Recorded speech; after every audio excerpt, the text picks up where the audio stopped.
নমস্কার বন্ধুরা, কেমন আছেন সবাই? আজকে আমি আপনাদের সঙ্গে শোল মাছের দুটো রেসিপি শেয়ার করব। এই শোলটা হচ্ছে প্রায় 1.5 কিলো ওজনের একটা শোল মাছ।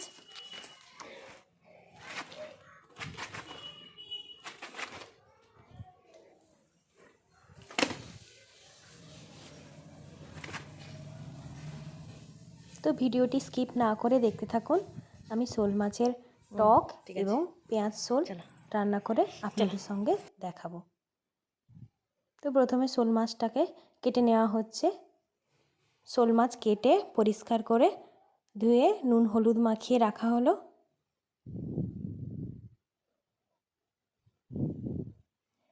তারপর শোল মাছগুলোকে তেল দিয়ে ভাজা হয়েছে।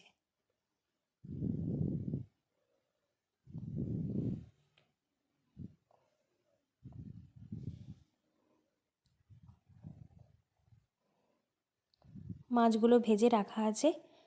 এরপর আমি পেঁয়াজ শোল করার জন্য এখানে নিয়েছি পেঁয়াজ কলি, জিরে বাটা, কাঁচা পাকা টমেটো কেটে রেখেছি, আদা বাটা আর পেঁয়াজ বাটা। তো প্রথমে কড়াইতে সরষের তেল দিয়ে টমেটোগুলো দিয়ে দিলাম। টমেটো দেওয়ার পর পেঁয়াজ কলিগুলো দিয়ে দিলাম, দিয়ে ভালো করে ভাজবো। তারপরে দিয়ে দিলাম হলুদ গুঁড়ো আর লবণ।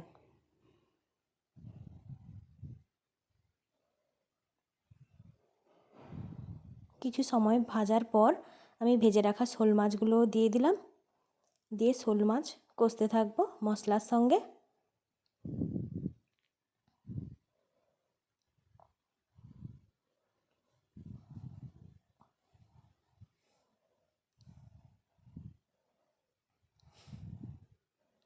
পেঁয়াজ কলিগুলো ভাজার পর আমি জিরে বাটাটা দিয়ে দিলাম।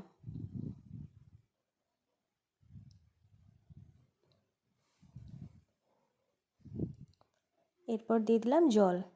জল দিয়ে 2 থেকে 3 মিনিট ফুটিয়ে নেব।